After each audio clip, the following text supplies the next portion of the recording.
सालासर, वही सालासर में एक मंदिर है जहां कटे हुए शीश की पूजा होती है।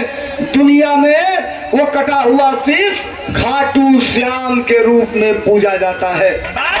कहीं फोटो देखते होंगे बैनर पे, तो फोटो होता होगा खाटू श्याम का, लेकिन पीछे एक स्लोगन लिखा होता है, हारे का सहारा खाटू श्याम हमारा। माई कहलस कि जे हारी होकर रक्षा करिए।